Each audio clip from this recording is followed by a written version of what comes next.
लेकिन जो हमारे युवा भाई बैठे वो मालूम है, थोड़ा सा जो विदेश से पढ़ के आया, कहीं अपना बिहार छोड़ करके बाहर पढ़ने चले गए, वो लोग मालूम क्या कहेंगे, हो रातों में जगाया,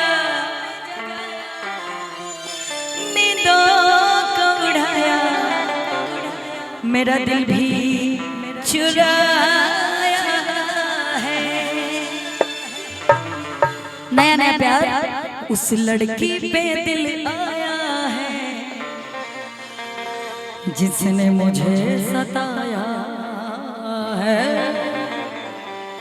ये तो शहर वालों की बातें हो गई, लेकिन हमारा खाटी भोजपुरिया भाई लोग मालूम क्या कहेंगे, किस्सा कैसे जोहरिया पे सब जन बैठ गए, केकरा केकरा भीरी जाए आ तू रहा दादा हाय करिया नागिन नहीं मन लगा, आएंगे तुम्हारे पास भी आएंगे, तुम पुरानी हो। और कहते हैं ना कि पुरानी चीज की अहमियत बहुत होती है, लेकिन अगर कुछ नया सामने रखा हो तो उसको भी ट्राई कर लेना चाहिए। हाँ हो सद कैसे जजिया पे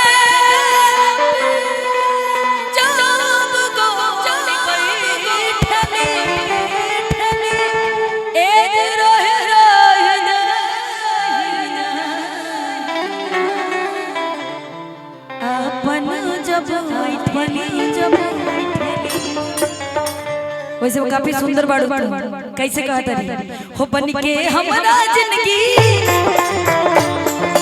हो बन के हमारा जिंदगी में आइले जो जो बड़ी सावरना हो बड़ी हो जैसन सोचल रहनी वैसन धनिया मोज बड़ी सावरना गोज बड़ी हो। जय जय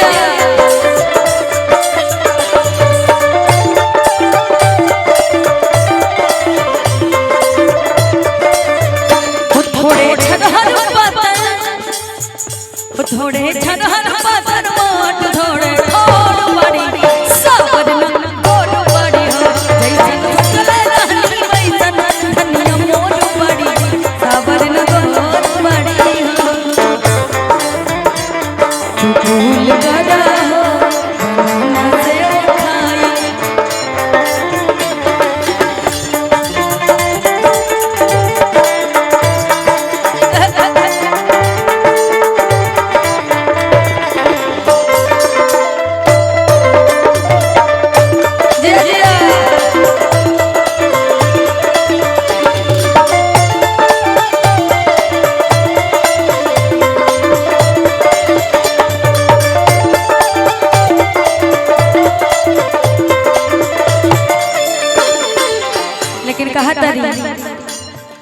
हो दिलवा के हाल हमसे कहलो न जाला,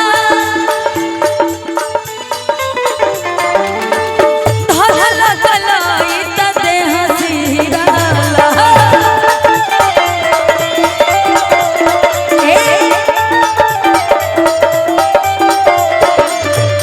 दिलवा के हाल हमसे कहलो न जाला, धल कलाई त देह सिराला।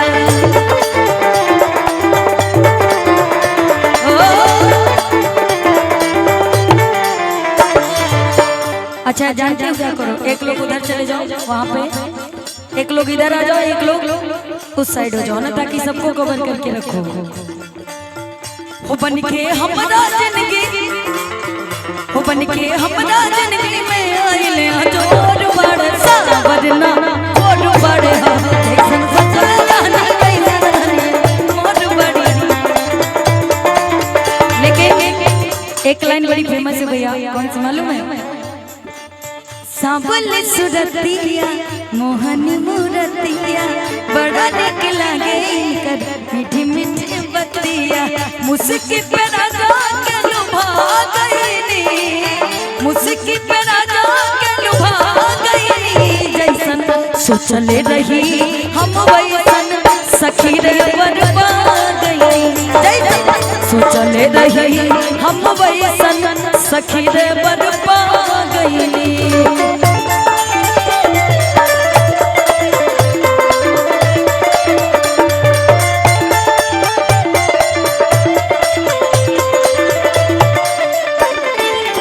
अच्छा जिसकी जिसकी शादी नहीं हुई है वो लोग ये बात थोड़ी सोचे हैं, वो लोग का सोचे हैं जेकर के अभी बियाह ना भइल बा जे फेरा में बाकी हमरो कहीं प्यार व्यार हो जाए। हाँ? लेकिन वो क्या करेंगे आज न तक काल मिलबो बनी ही आस में। बड़ा जो सही बताओ मान के चला जेकर जेकर बियाह हो गइल ओकर तो बेड़ा पार हो गइल बा। हां लेकिन जेकर जेकर ना भइल बा ऊ का करी ऊ तो फेरे में न रही। आज न तकाल मिलबो बनी ही आस में, आज न तकाल मिलबो बनी ही आस में। प्यार हम करीले तो से पहिले क्लास से, प्यार हम करीले तो से पहिले। आओ डरो बतानी मनी बाकी डर लगे तारा बाबूजी के मार से। वो शब्द हम नहीं बोल सकते। बाकी डर लगे तारा बाबूजी के मार से, बाकी डर लगे तारा बाबूजी के मार से। प्यार हम करीले तो से पहिले क्लास से, प्यार हम करीले तो से पहिले क्लास से, पहिले क्लास से।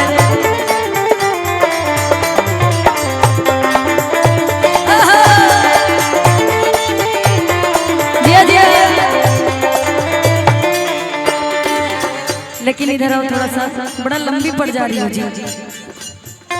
आज बाटे गोरे गोरे गाल कोमल ओठ लाल लाल लाल, हंसल डगलिया पे होला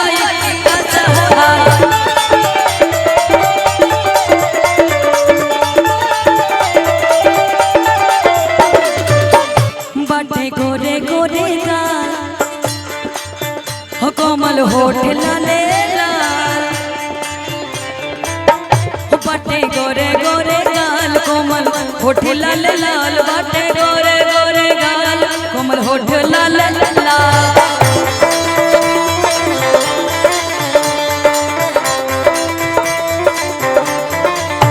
हो बाटे गोरे गोरे गाल कोमल होठ लाले लाल, हंसल तो गलिया पे होला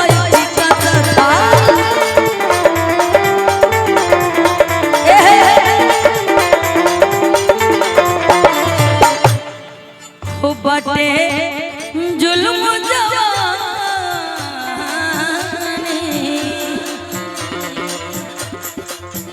गोरी जब से हुई जवान बना ले जाए अपने साथ, जब से हुई जवान बना ले जाए।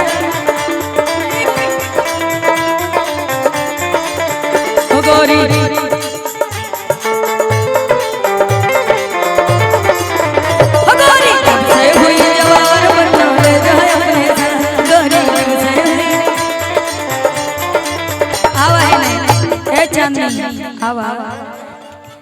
जैसे एक मैं शायरी बोलती थी, मैंने बोला कि अगर चांदनी चांद से होगी तो सितारे क्या करेंगे।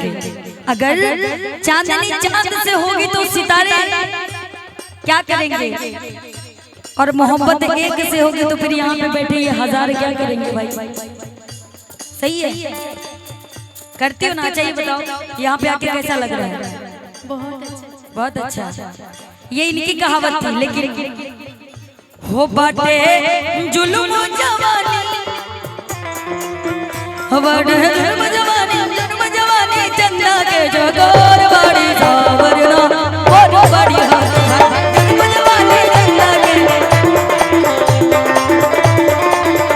जैसन सोचले रहना पैसा धनिया मोर बाड़ी सावरन गोर बाड़ी।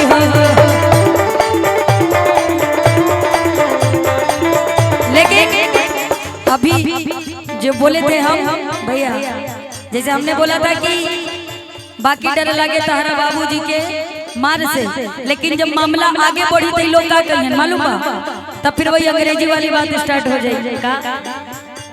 मेहंदी लगा के रखना, डोली सजा के रखना, मेहंदी लगा के रखना, डोली सजा के रखना, लेने तुझे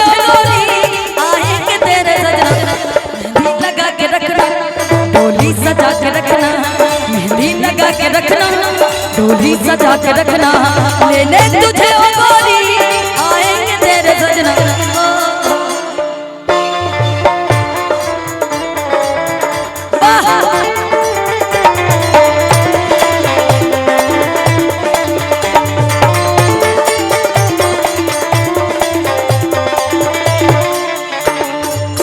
लेकिन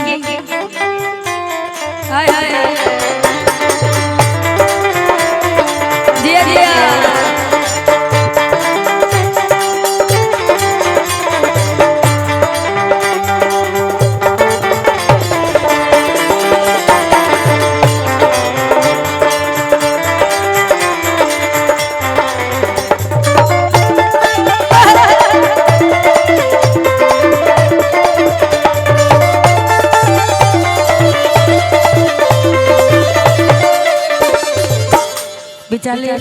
तबला वाले गुरुजी कितने सीधे साधे हैं। हाँ तू लोग जाके वही मतलब एने एने के लोग खराब लगता का।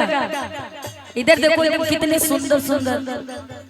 ये जान लो दुनिया में दिल्ली मुंबई पूरा वर्ल्ड घूम के आ जाओ, लेकिन जो बात भोजपुरिया मर्द में है ना वो कहीं नहीं है।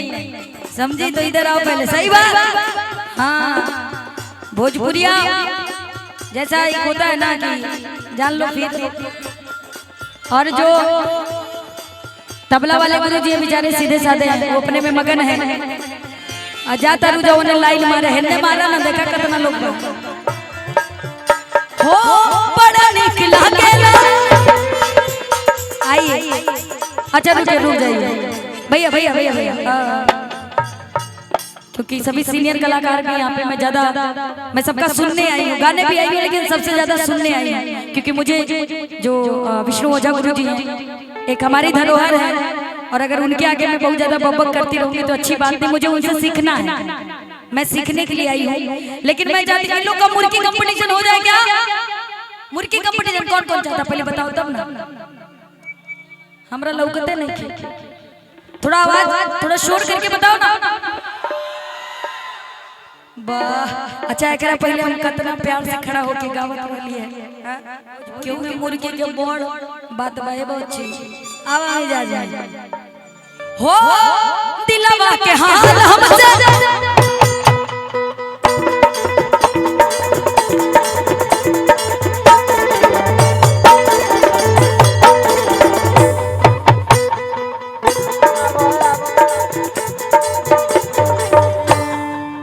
सुनो हमको लग रहा है कीबोर्ड वाले भैया बड़े मिजाजी हैं। इनको हमको लगता है अच्छा हम हट जाएं, इन लोगों को हटा दें। हाँ जा उनने खड़ा हो जाओ तो अच्छा ऐसे खड़ी जाओ। कीबोर्ड वाले भैया के लगे खड़ा हो जाओ, जरूरत बा उनका। एगो जनी कीबोर्ड वाले भैया के लगे, एगो जनी बेंजू वाले भैया के, काहे से ताकि ये लोग हमारा सुर संभाले रखेंगे जब हम बेसुरा गाएंगे। एक बार और थोड़ा सा मिजाज में नहीं थी, और बढ़िया से करो ठीक है। हाँ। एक चांस देना बनता है। हाँ? हाँ। हो बड़ा नीक लागेला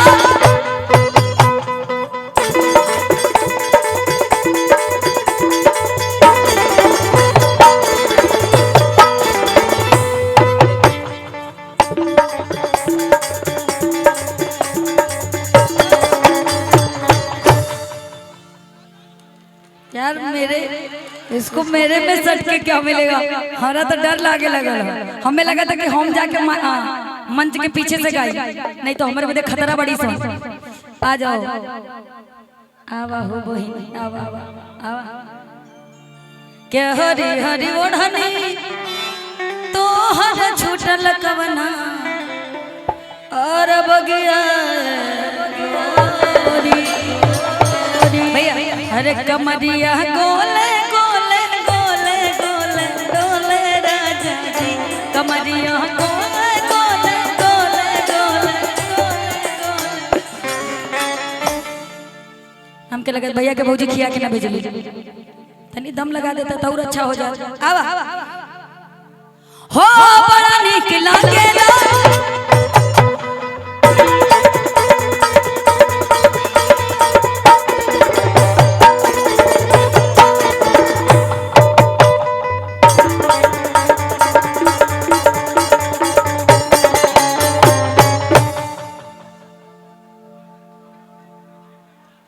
अच्छा था ना?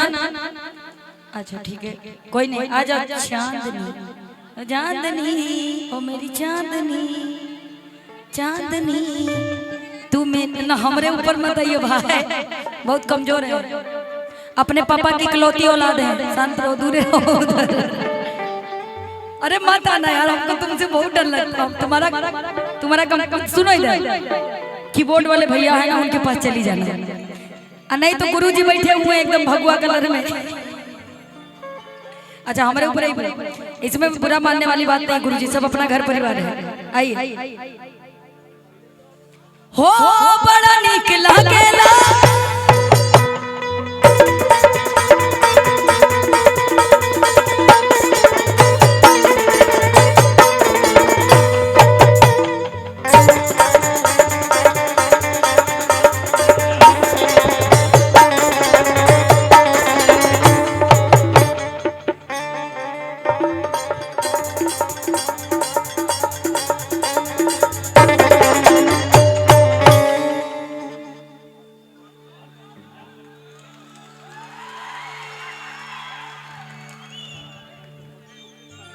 बाप रे, हम बोले थे देखो तुम हमारे पास मत आया करो यार, हमको तुमसे एक बार और होना चाहिए कि नहीं?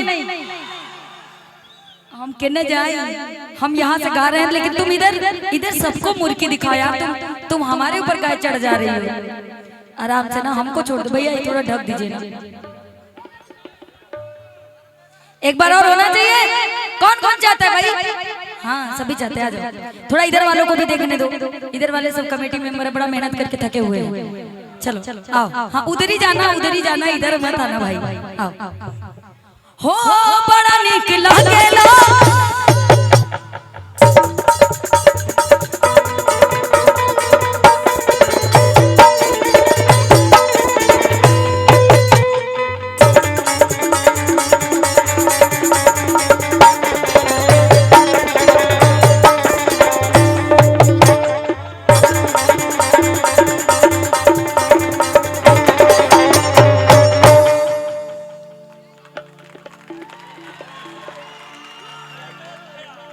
अच्छा कौन अच्छा किया है?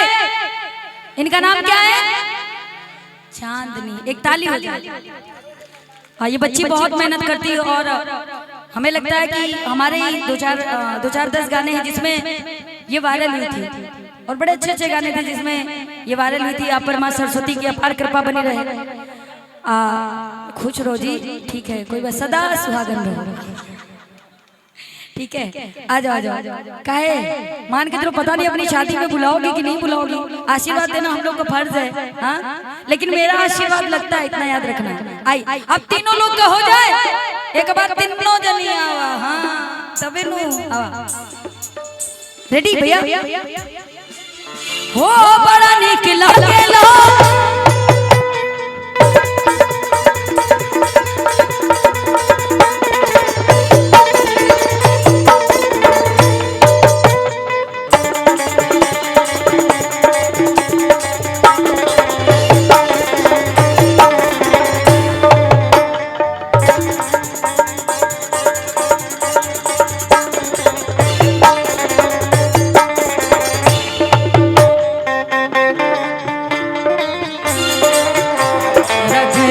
सजन मजबूरिया है, मेरे हाथों में नौ चूड़िया है, थोड़ा ठहरो सजन मजबूरिया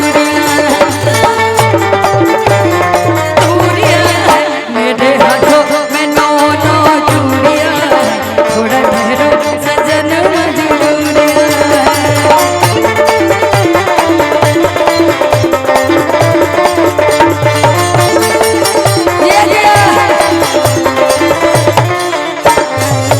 क्या बात है। इन लोग के लिए ताली हो जाए सभी की तरफ से। ताली के तो हकदार हैं ये लोग, बहुत अच्छा परफॉर्मेंस है। स्पेशली अगर मेरे पास कभी